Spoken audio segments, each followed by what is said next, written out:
తదుపరి మకర రాశి. మకర రాశి వారికి ఈ వారం ఆర్థికంగా సానుకూల ఫలితాలు గోచరిస్తున్నాయి.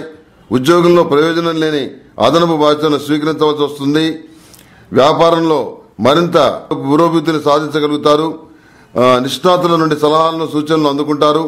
ఇతరుల కుర్చీలను లాగి అందులో వేరే వాళ్ళని పనిగట్టుకుని కూర్చోబెట్టే అసూయాగ్రస్తులు మీకు తారసపడతారు.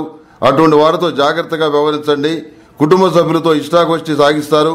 వినోద కార్యక్రమాలకు ప్రాముఖ్యతనిస్తారు. లాభం నష్టం మంచి చెడు అన్ని సమపాడలో ఉన్నట్టుగా తోస్తుంది. మీ ఓర్పుకు పరీక్షలు ఎదురవుతాయి. విదేశాల్లోని వారు మీ క్షేమ సమాచారాన్ని తెలుసుకోవడానికి ఉత్సాహపడతారు. సుదీర్ఘమైనటువంటి అంశాలను సుదీర్ఘమైనటువంటి రేఖలను మీరు అందుకోగలుగుతారు. గతంలో మధ్యవర్తిత్వం వహించిన తాలూకు వ్యవహారాలు ఈ వారం కొంత వివాదాస్పదం అవుతాయి. రాజీ పడటమే జీవితం అని చెప్పని కొన్ని సందర్భాల్లో భావిస్తారు. కృత్రిమంగా ఏర్పడేటువంటి చికాకులు ఇబ్బంది కలిగిస్తాయి. ఆత్మీయ వర్గంలోని వారికి అతి ముఖ్యమైన వారితో కష్ట సుఖాలను చెప్పుకొని కొన్ని నిర్ణయాలు తీసుకుంటారు.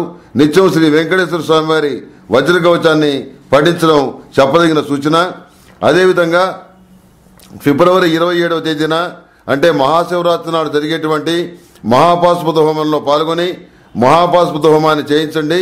ఇందువల్ల మంచి జరుగుతుంది.